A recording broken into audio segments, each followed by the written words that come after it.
Welcome to Virtual Training Center of Municipal Corporation of Greater Mumbai. I am Shrutika Lohar and today's class is for 5th standard students. Subject is Marathi. So, let's begin the class.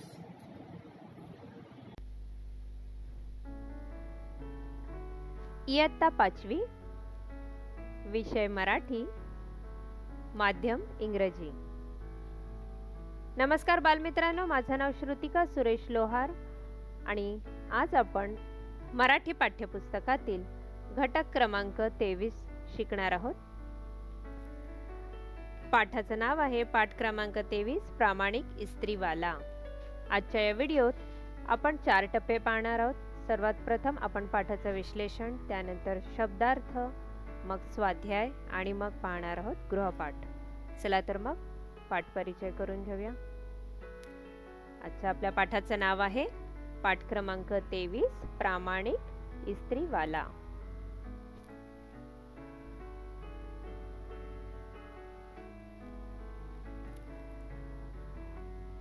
ही आहे शिवानी. पाहूया शिवानी काय म्हणते. मी शिवानी 5वीत शिकते. माझे कुटुंब छोटेसेच आहे. आई, बाबा, भाऊ शिवराज आणि मी. आई घरची सगळी कामे स्वतःच करते. आम्ही तिला मदत करतो. तर या पाठात आपल्याला सर्वात प्रथम शिवानी नावाच्या मुलीने तिच्या कुटुंबाची ओळख करून दिलेली आहे. ती 5वीत शिकते. तुमच्याप्रमाणेच छोटंसं कुटुंब आहे आणि घरातली सर्व कामं आई स्वतः करते आणि घरातले इतर कुटुंबातील सदस्य आईला मिळून कामात मदत करतात.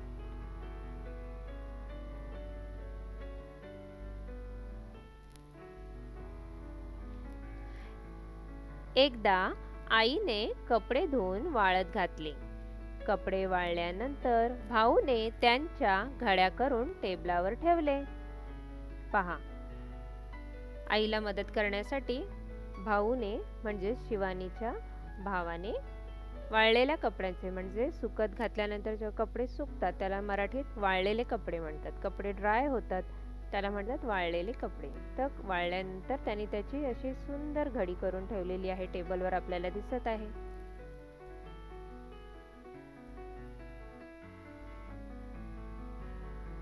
सायंकाळी 5 वाजता बाबा बाहेरून आले. त्यांनी आईजवळ पैसे दिले. ते तिला ठेवायला सांगितले. संध्याकाळी 5 वाजता बाबा घरी आले आणि त्यांनी आईला पैसे दिले आणि आईला ते ठेवायला सांगितले.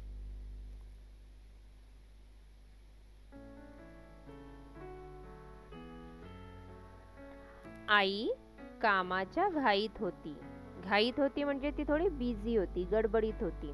जेव्हा आपण एखाद्या कामामध्ये गुंतलेलो असतो तेव्हा किंवा अनेक कामं करायची राहून गेलेली असतात तर आपण थोडं बिझी होतो. म्हणजे त्या कामाच्या गडबडीत इतर गोष्टी आपल्याला लक्षात नाही राहत. आई कामाच्या घाईत होती.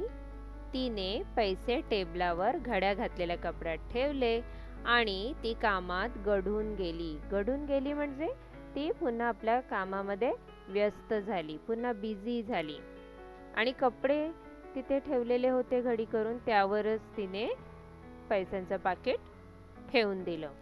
म्हणजे तिला खरं तर ते व्यवस्थित ठेवायला हवे होते पण कामाच्या घाईमध्ये तिने त्या गडबडीमध्ये तिथेच ठेवले पैसे आणि नंतर ती पुन्हा आपल्या कामाला लागली.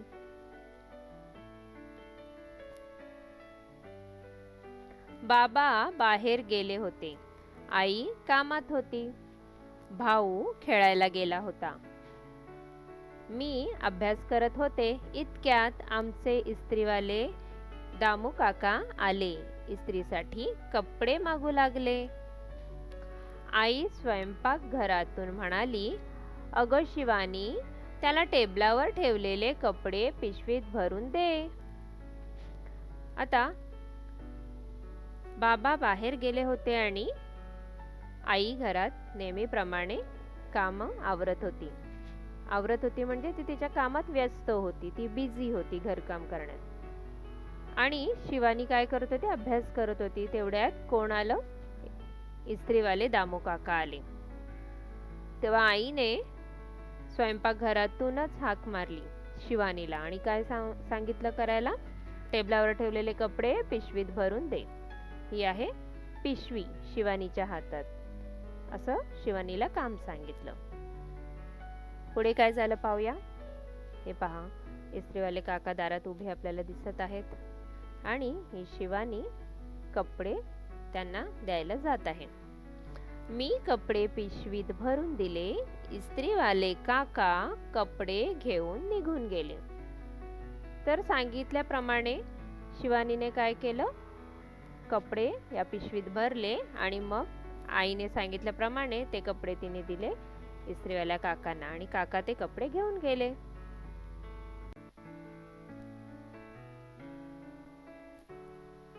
दोन दिवसांनंतर बाबांनी आईकडे पैसे मागितले.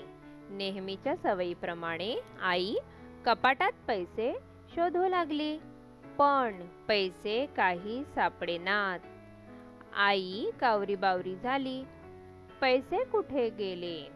पैसे गेले कुठे? आई विचारात पडली. पहा मुलांनो, 2 दिवसापूर्वी बाबांनी आईजवळ पैशाचं पाकिट दिलं होतं ठेवण्यासाठी आणि आईने गडबडीत ते तिथेच ठेवून दिलं टेबलवरती आणि तिथे काही इस्त्रीचे कपडे सुद्धा होते. मात्र 2 दिवसानंतर बाबा जेव्हा पैसे मागायला आईकडे आले तेव्हा आई सवयीप्रमाणे पैसे कुठे शोधायला गेली? कपाटात. पण पैसे काही सापडेनात, कारण पैसे आईने तिथे ठेवलेच नव्हते. आई कावरीबावरी झाली. कावरीबावरी झाली म्हणजे ती कन्फ्यूज झाली, ती गोंधळून गेली की नेहमी आपण इथेच पैसे ठेवतो, आज पैसे सापडत का नाहीत?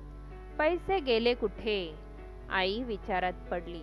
विचारात पडली म्हणजे तिच्या डोक्यात विचार सुरू झाले की कुठे ठेवले असतील पैसे. तिला ते आठवत नव्हतं. ती ते आठवण्याचा प्रयत्न करत होती की आपण नक्की पैसे ठेवले कुठे.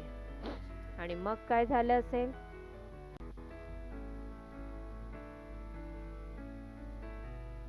आणि मग घरात सगळीकडे पैशांची शोधाशोध सुरू झाली, पण पैसे काही सापडले नाही.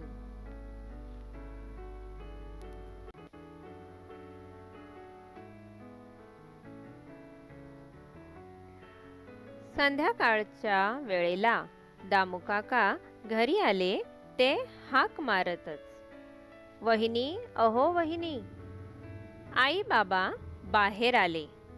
काय रे बाबा, कपडे आणलेस का? जरा वैतागूनच आईने विचारले. दामू काकांनी खिशातून पैसे काढले. संध्याकाळच्या वेळी म्हणजे इव्हिनिंग टाइम. त्यावेळेला दामू काका हाक मारत आले. हाक मारत म्हणजे वहिनींना आवाज देत आले. वहिनी, अहो वहिनी अशी त्यांनी हाक मारली. त्यांच्या आवाजाबरोबर त्यांनी जी हाक मारली त्याबरोबर आई बाबा बाहेर आले. काय रे बाबा, कपडे आणलेस का? जरा वैतागून. वैतागून म्हणजे आई तिला पैसे सापडत नव्हते म्हणून थोडी वैतागली होती. वैतागली होती म्हणजे तिची थोडी चिडचिड होत होती, ती थोडी इरिटेट झाली होती. आईने विचारले. दामू काकांनी खिशातून पैसे काढले.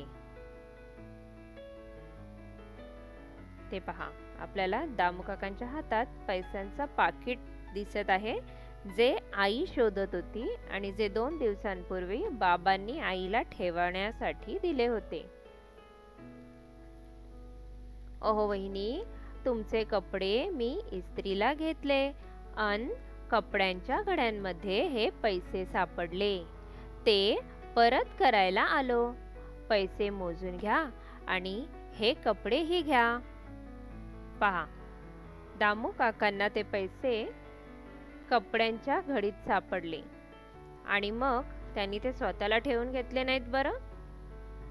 त्यांनी इस्त्री केलेल्या या कपड्यांसोबत ते पैसेही वहिनींना परत दिलेत, अगदी न चुकता आणि कुठलीही लबाडी न करता.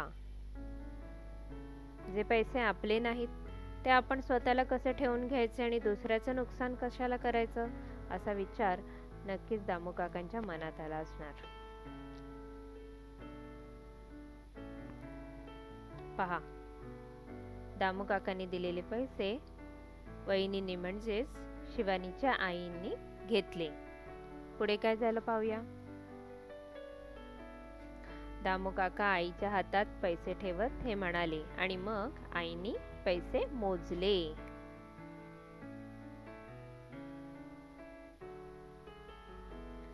दामू, पैसे बरोबर आहेत.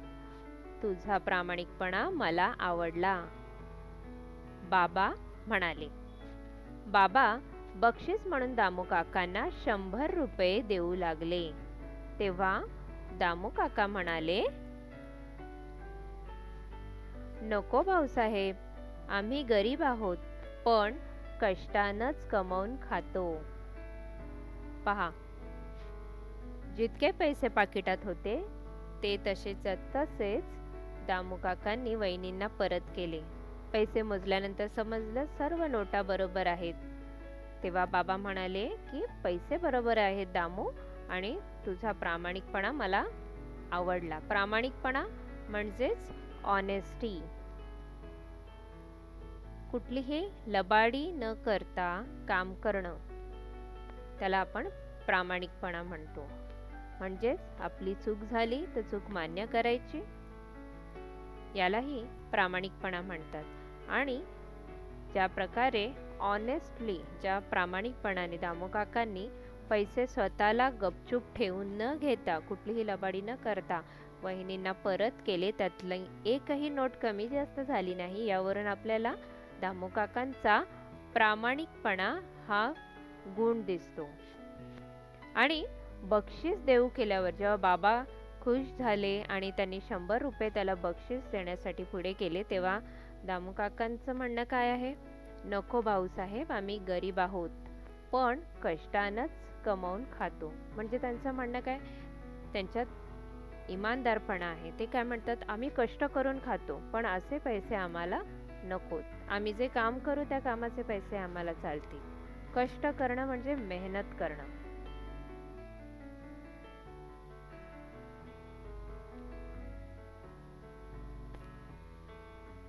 दामू काका जायला निघाले. आई बाबा त्यांच्या पाठमोऱ्या आकृतीकडे कौतुकाने पाहत राहिले. पहा मुलांनो, आहे की नाही सुंदर गोष्ट. हा पाठ इथेच संपतो. आता आपण पाठात आलेल्या नवीन शब्दांची ओळख करून घेऊ आणि त्या शब्दांचा अर्थही जाणून घेऊयात. चला पाहूयात शब्दार्थ. चला आपण आता शब्दांचा अर्थ पाहणार आहोत, म्हणजे शब्दार्थ. पहिला शब्द आहे कामात गढून जाणे. कामात गढून जाणे म्हणजे कामात मग्न होणे. त्यालाच आपण बिझी होणे किंवा एंगेज होणे असेही म्हणतो.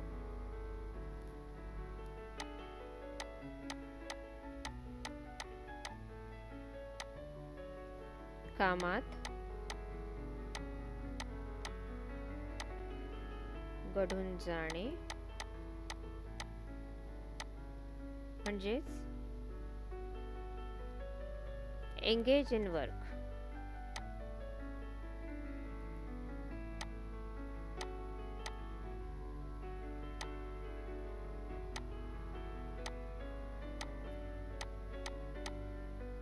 त्या पुढचा शब्द आहे कावरी बावरी होणे, म्हणजेच गोंधळून जाणे, टू बी कन्फ्युज्ड.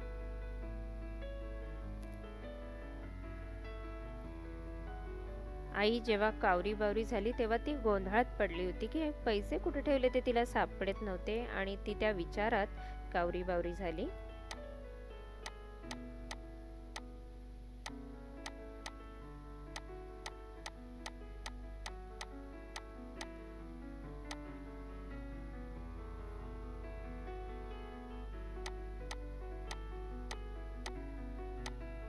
तर कावरी बावरी होणे म्हणजे टू बी कन्फ्युज्ड.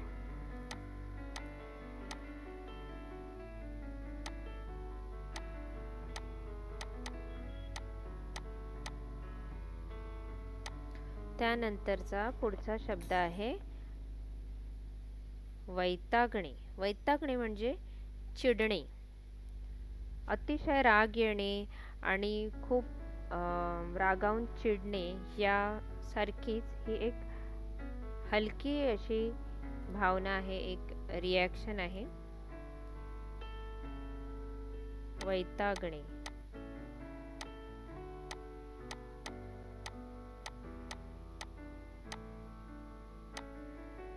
तर वैतागणे म्हणजे to feel offended, to get irritated.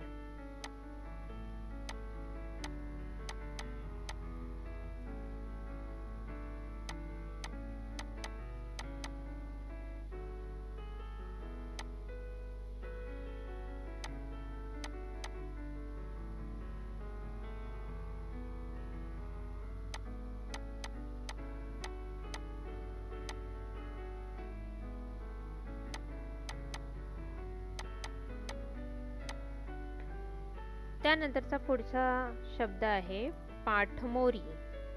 पाठमोरी म्हणजे पाठीकडची बाजू. पाठ हा आपला एक अवयव आहे ज्याला आपण इंग्रजीत बॅक असे म्हणतो आणि पाठमोरी म्हणजे पाठीजवळ, पाठीमागची बाजू. पुढची बाजू म्हणजे आपण फ्रंट साइड म्हणतो, पाठीमागची बाजू म्हणजे बॅक साइड.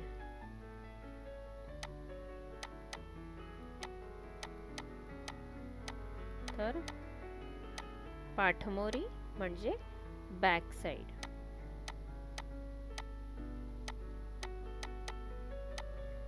तर अशा प्रकारे आपण शब्दार्थ आणि त्यांचा इंग्रजीत काय अर्थ होतो तो पाहिलेला आहे. मराठीतही अर्थ दिलेले आहेत. हे अर्थ नीट समजून घ्या, यावरच आधारित असा गृहपाठ आपण करणार आहोत. चला, शब्दार्थ पाहिले. आता आपला पुढचा टप्पा आहे तो म्हणजे स्वाध्याय आणि स्वाध्यायात दिलेले प्रश्न आपण आता सोडवणार आहोत. स्वाध्याय प्रश्न क्रमांक 1, कोण ते लिहा. तर मुलांनो, आता आपण इथे कोण कोणास म्हणाले अशा प्रकारे हा प्रश्न आहे. चला तर मग, 5वीत शिकणारी कोण असा प्रश्न आहे. तर 5वीत कोण शिकते? सुरुवातीलाच आपण जेव्हा या गोष्टीतील वेगवेगळ्या पात्रांची ओळख केली तेव्हा आपल्याला शिवानी जी आपल्याला ही संपूर्ण गोष्ट सांगते, हा अनुभव सांगते, ती 5वीत शिकते असं स्वतःबद्दल म्हणते. त्यानंतर पुढे आहे आ, कपड्यांच्या घड्या करणारा कोण? भाऊ, किंवा आपण त्याचं नावही लिहू शकतो.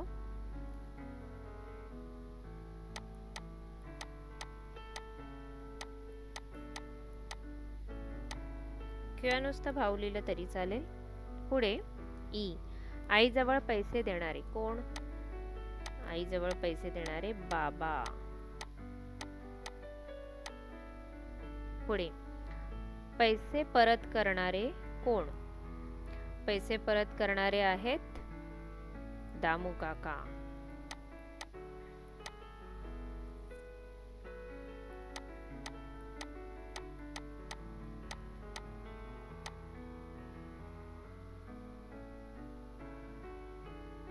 पुढचं आहे पैसे मोजून घेणारी. पैसे मोजून घेणारी कोणी पैसे मोजून घेतले? दामू काकांनी आईला पैसे दिले, तर पैसे मोजून घेणारी आहे आई. दामू काकांना बक्षीस देऊ करणारे. दामू काकांना बक्षीस कोणी देऊ केलं? दामू काकांना बक्षीस दिलं बाबांनी, त्यामुळे याचं उत्तर आपण लिहूया बाबा. अशा प्रकारे पहिला प्रश्न आपण पाहिलेला आहे. आता आपण पुढे वळूया. कोण कोणास म्हणाले ते लिहा. प्रश्न क्रमांक 2. आधीच्या प्रश्नात आपण लिहिलं होतं की ते वाक्य कोणी म्हटलं. आता कोणी कोणाला म्हटलं उद्देशून, कोणाला उद्देशून म्हटलं आहे ते लिहायचंय.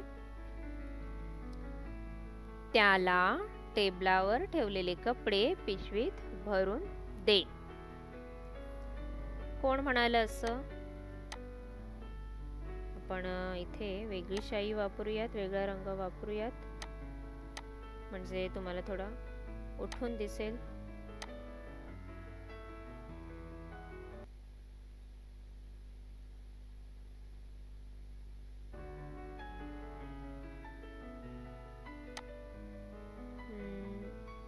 पिवळा रंग वापरू.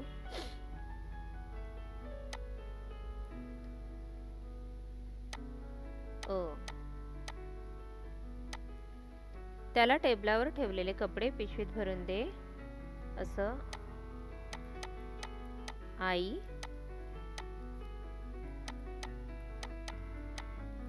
शिवानीला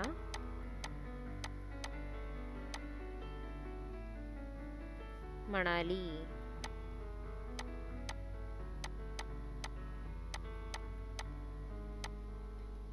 त्यानंतर काय रे बाबा, कपडे आणलेस का, असा प्रश्न आईने दामू काकांना विचारलेला आहे. त्यामुळे आई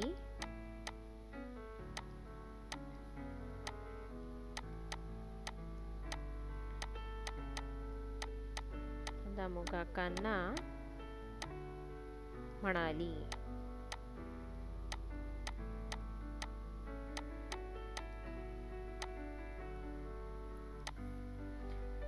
पुढे तुझा प्रामाणिकपणा मला आवडला. तुझा प्रामाणिकपणा मला आवडला हे वाक्य बाबांनी दामू काकांना म्हटलेलं आहे. तेव्हा आपण लिहूया, बाबा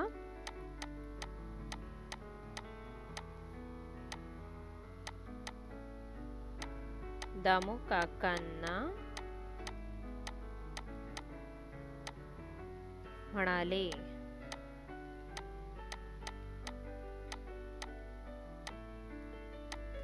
आता पुढे आम्ही गरीब आहोत पण कष्टानच कमवून खातो.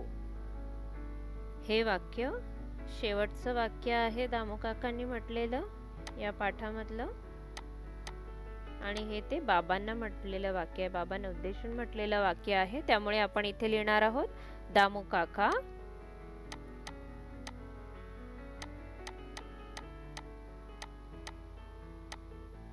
बाबांना म्हणाले.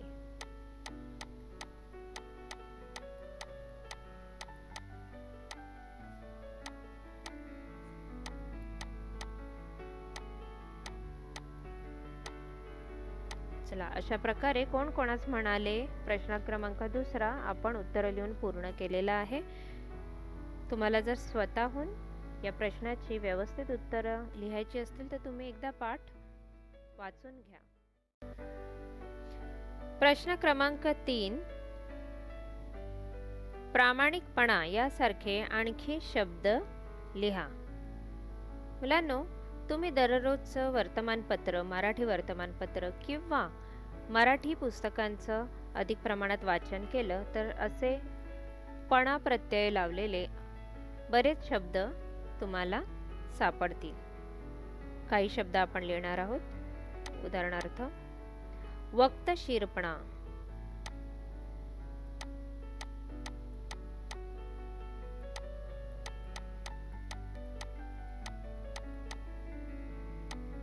वक्तशीरपणा म्हणजे वेळेवर येणे, प्रत्येक काम वेळेवर करणे, ज्याला आपण इंग्रजीत पंक्च्युअलिटी म्हणतो.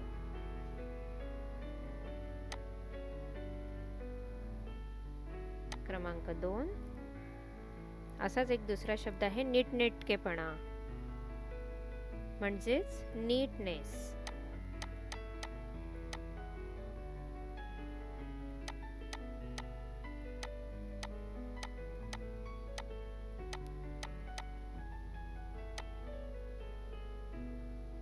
तर वक्तशीरपणा म्हणजे पंक्च्युअलिटी, क्रमांक 2 नीटनेटकेपणा म्हणजे नीटनेस, प्रामाणिकपणा एक शब्द तर आपण आधीच शिकलेलो आहोत.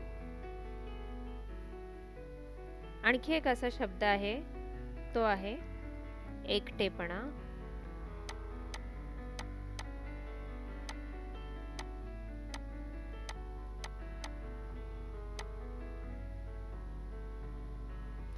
तर मुलांना आपण प्रामाणिकपणा अशा प्रकारे पणा असा प्रत्यय असलेले हे 3 शब्द पाहिलेले आहेत. आता तुम्हाला आणखी काही शब्द शोधायचे आहेत. चला मुलांनो, आता आपण पुढचा प्रश्न पाहूयात. प्रश्न क्रमांक 4. गोलातील शब्द लावून नवीन शब्द लिहा. उदाहरणार्थ, इस्त्री वाले. इस्त्री आणि वाले या 2 शब्दांना जोडून इस्त्रीवाले असा शब्द तयार झालेला आहे. आता आपण उरलेले शब्द काय तयार करता येतील ते पाहूयात. हे शब्द मी लाल शाईने लिहिणार आहे. पुढे आहे रिक्षा आणि रिक्षावाले असं जोडलं की रिक्षावाले असा शब्द तयार होतो.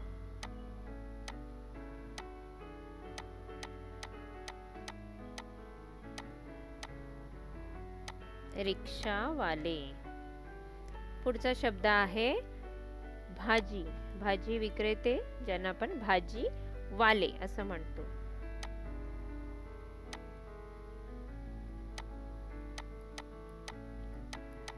भाजी वाले. आता पुढचा शब्द आहे फळ. फळ म्हणजे फ्रूट. फ्रूट विक्रेते, फ्रूट सेलर म्हणजे फळ वाले. फळ विकणारे फळवाले.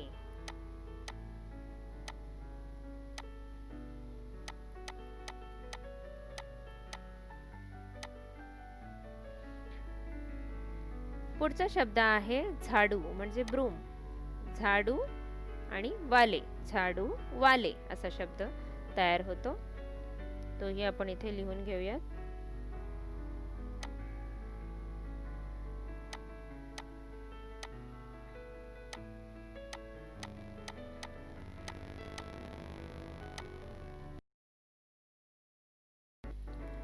चला तर मग मुलांनो, आता आपण प्रश्न क्रमांक 5 पाहणार आहोत. प्रश्न क्रमांक 5 मध्ये खालील शब्द वाचा व तसेच लिहा असं म्हटलेलं आहे. स्वयंपाकघर, इस्त्रीवाला, कावरी बावरी, प्रामाणिक, संध्याकाळ हे शब्द आपल्याला जसेच्या तसे लिहायचे आहेत. चला तर मग आपण सुरुवात करूया. सुरुवात आहे स्वयंपाकघर. स्वयंपाकघर म्हणजे किचन.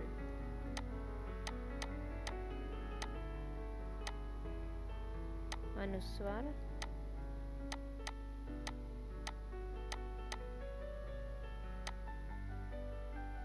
स्वयंपाकघर. त्यानंतरचा शब्द आहे इस्त्री वाला.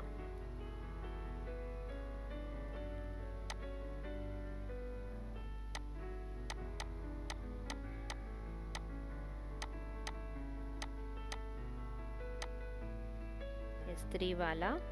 पुढचा शब्द आहे कावरी बावरी.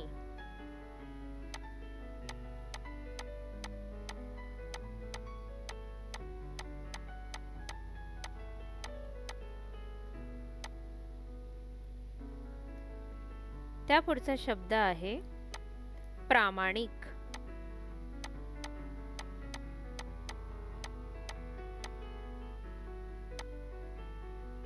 आणि त्यानंतरचा शब्द आहे संध्याकाळ.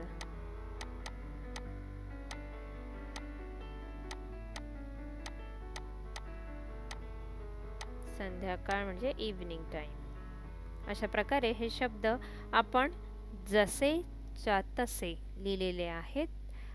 अधिक सरावासाठी प्रत्येक शब्द जर तुम्ही 5 वेळा लिहून सराव केलात तर तुम्हाला ते कसे लिहायचे याचा सराव आठवणीत राहील.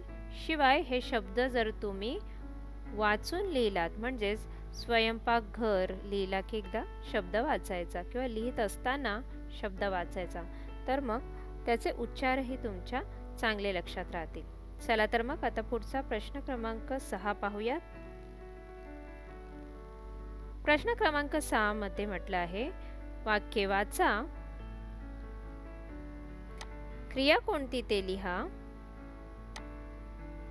वाक्य वाचा, क्रिया कोणती ते लिहा. क्रिया करणारी व्यक्ती कोण ते ओळखा. योग्य रकान्यात, रकाना म्हणजे चौकड किंवा आपण त्याला इंग्लिशमध्ये क्वाड्रंट म्हणतो. तर योग्य रकान्यात बरोबरची खूण म्हणजे टिक मार्क अशी खूण करा. खूण म्हणजे साइन किंवा मार्क. ओके, आता आपण काय करायचं आहे, सुरुवात करूया. सारणी दिलेली आहे तर त्याप्रमाणे आपण लिहायला सुरुवात करू. मी लाल रंगाची शाई वापरत आहे. तुम्ही ही सारणी तुमच्या मराठी वहीमध्ये तयार करून लिहायचं आहे. पुस्तकावर लिहायला गेलं तर पुस्तकाचं पान खराब होईल, त्यामुळे ही सारणी अशीच्या अशी वहीमध्ये नीट आखून मग त्याची उत्तरं त्यात लिहायची आहेत. उदाहरण आपल्याला एक इथे दिले आहे. शिवानी 5वीत शिकते. क्रिया म्हणजे कोण 5वीत शिकत आहे, तर क्रिया करणारी क्रिया आहे शिकते, आणि शिकते कोण, तर शिवानी. आता क्रिया करणारी व्यक्ती कोण आहे, शिवानी आहे. शिवानी ही एक मुलगी आहे म्हणून स्त्रीवरती बरोबरची खूण केलेली आहे. या रकान्याच्या आत, रकाना म्हणजे क्वाड्रंट मी तुम्हाला सांगितल्याप्रमाणे. पुढे आईने पैसे मोजले. क्रिया काय आहे, मोजण्याची, मोजणे.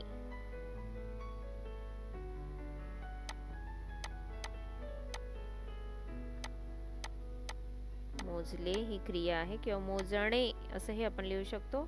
आता ही मोजण्याची क्रिया कोणी केली आहे, आईने, आणि आई कोण आहे, एक स्त्री आहे. त्यामुळे या रकान्यात आपण बरोबरची खूण करत आहोत. पुढे भाऊने कपड्यांच्या घड्या केल्या. क्रिया काय आहे, घड्या करणे.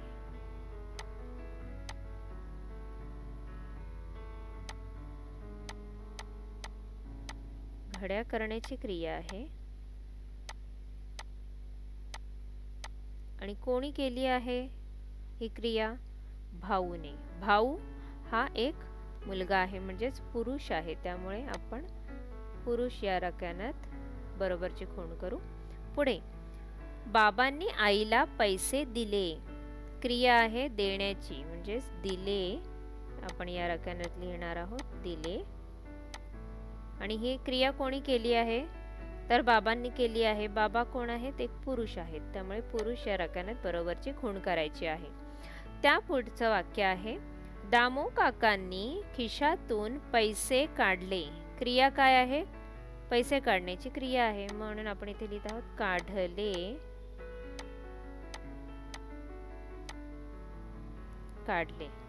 आता ही क्रिया कोणी केली, दामू काकांनी केलेली क्रिया आहे. दामू काका हे पुरुष आहेत, त्यामुळे इथे आपण पुरुष या रकान्यात टिक मार्क करणार आहोत, बरोबरची खूण करणार आहोत. पुढचा वाक्य वाचूया. पिलू घरट्यात बसले.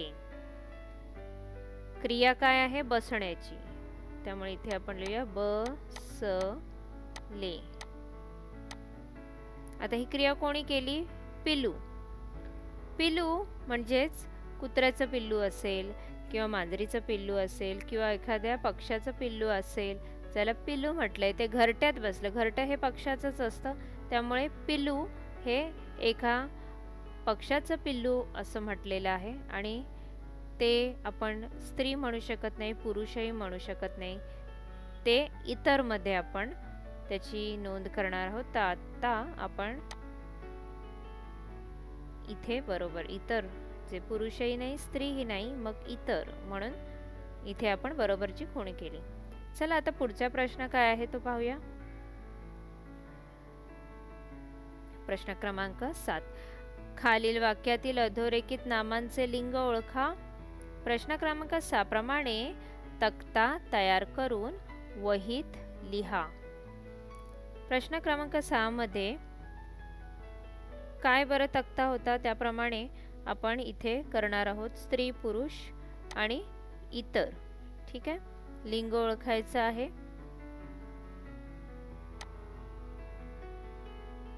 सुरुवात करूया. स्त्री, तुम्हाला नीट दिसावं म्हणून थोडं मोठ्या अक्षरात लिहिणार आहे मी.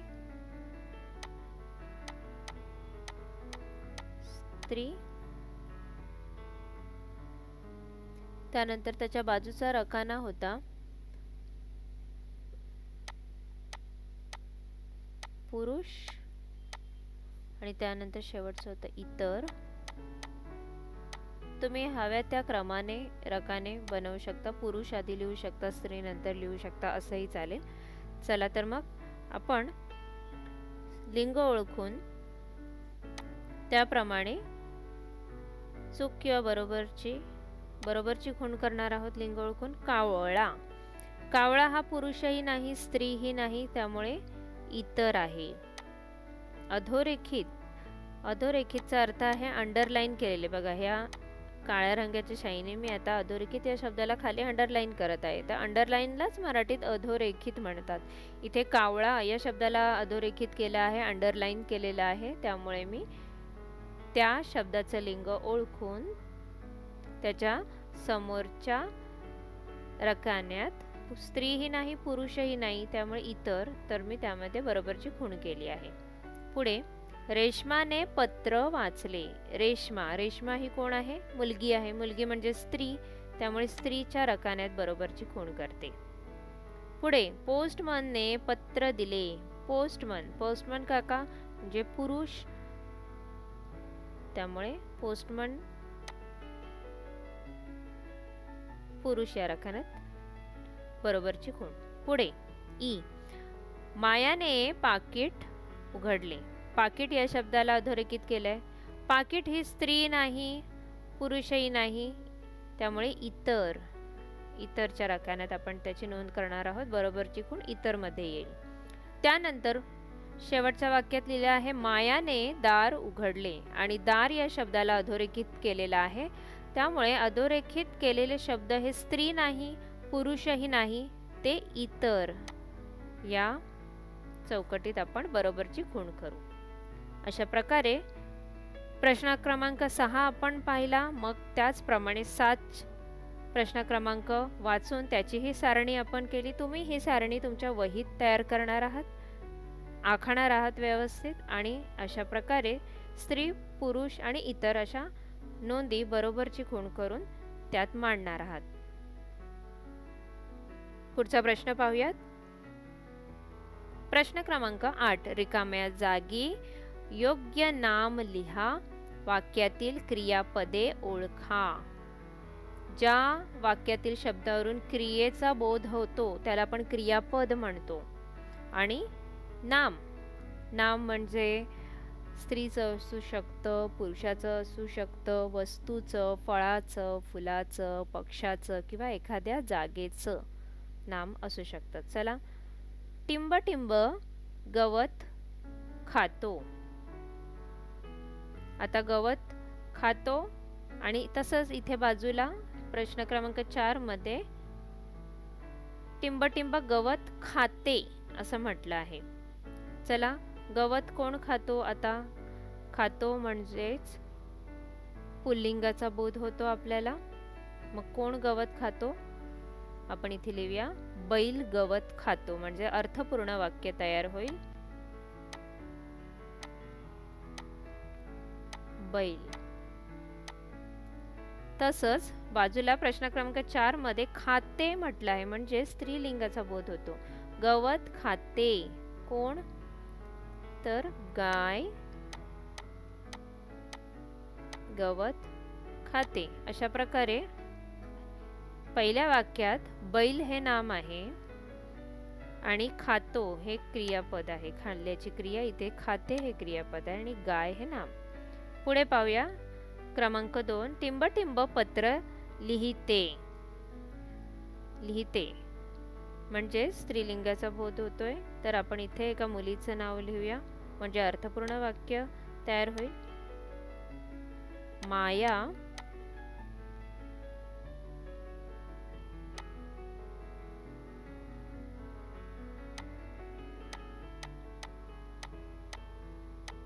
पत्र लिहिते.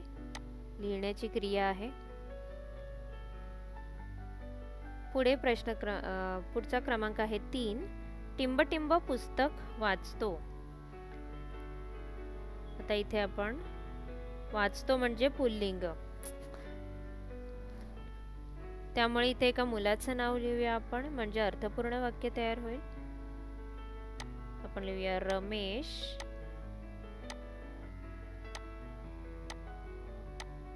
पुस्तक वाचतो. वाचण्याची क्रिया आहे, हे वाचतो हे क्रियापद. पुढे 5, क्रमांक 5 पाहूया. ते टिंब टिंब सुंदर आहे. ते म्हणजेच स्त्रीलिंग नाही, पुल्लिंग नाही. ते म्हणजे नपुसकलिंग. टिंब टिंब सुंदर आहे. आता सुंदर मध्ये आपण ते घर सुंदर आहे लिहू शकतो, ते झाड सुंदर आहे लिहू शकतो, किंवा ते पिल्लू सुंदर आहे असंही लिहू शकतो. आपण इथे सध्या तरी ते झाड सुंदर आहे असं लिहूया. ते झाड सुंदर आहे म्हणजे अर्थपूर्ण वाक्य आहे, हे तयार झालं. आता क्रमांक 6, ते टिंब टिंब मोठे आहे. आता इथे आपण घर लिहू शकतो. ते घर मोठे आहे.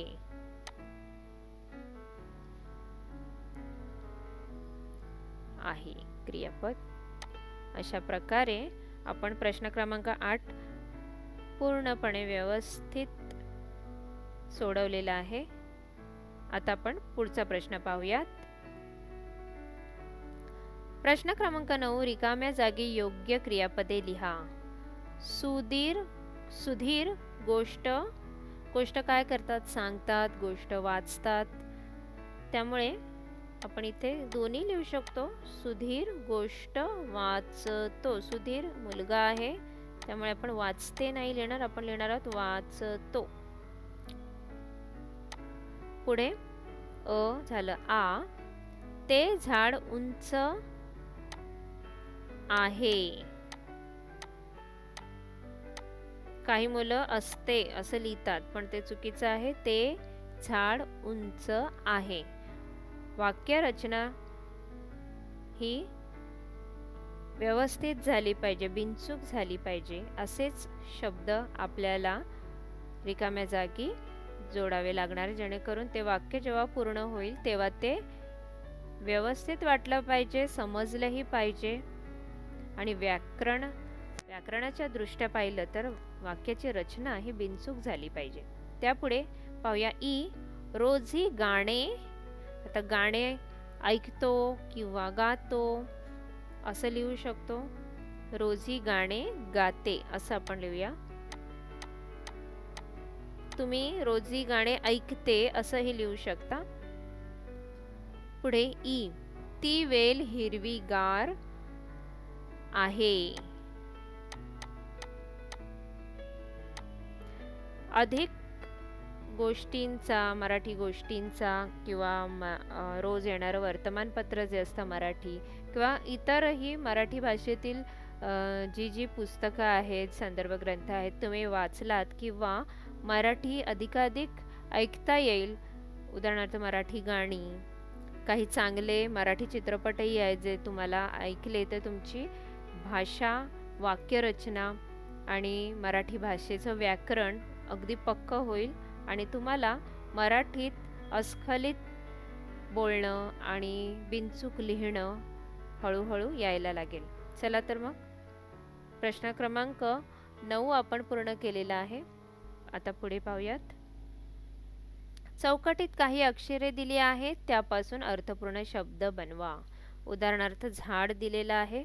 आता मी इथे तुम्हाला कळावं म्हणून वेगळ्या शाईचा उपयोग करणार आहे, लाल शाईचा उपयोग करत आहे. जिथे जिथे आपल्याला अर्थपूर्ण शब्द तयार होतो आहे असं दिसेल त्या अक्षरांना जोडून आपण वर्तुळ करणार आहोत.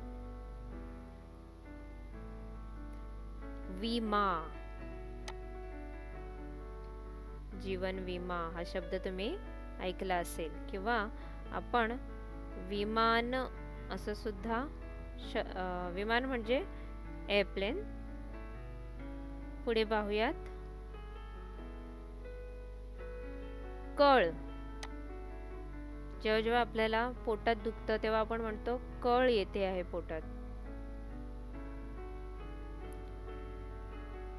मडके, पाण्याचं मडकं आपण उन्हाळ्याच्या दिवसात भरून ठेवतो पाणी पिण्यासाठी, गार पाणी मिळावं म्हणून. कळप, हरणांचा कळप असतो. समूहवाचक शब्द आहे हरणांचा कळप. हरिण म्हणजे डिअर. पुढचा एक शब्द आहे खारीक. सुकवलेले जे खजूर असतात त्यांना आपण खारीक असं म्हणतो. एक ओला खजूर असतो, सुका असतो. सुका जो असतो त्याला खारीक म्हटलं जातं.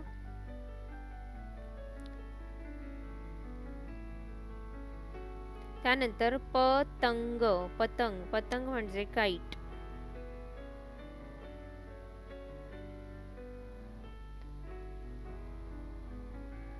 पुढचा शब्द आहे पान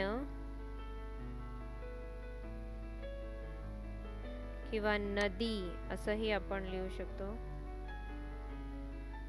इथे पाट किंवा कपाट. कपाट म्हणजे कबड, कपाट किंवा पाट असाही शब्द होईल.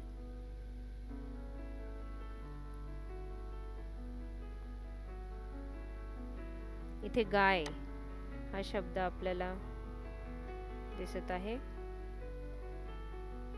इथे रस, उसाचा रस, आंब्याचा रस, रस.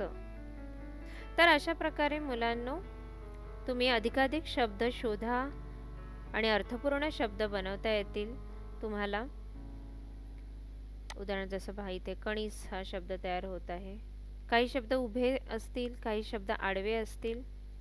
जसं केस, उभा शब्द.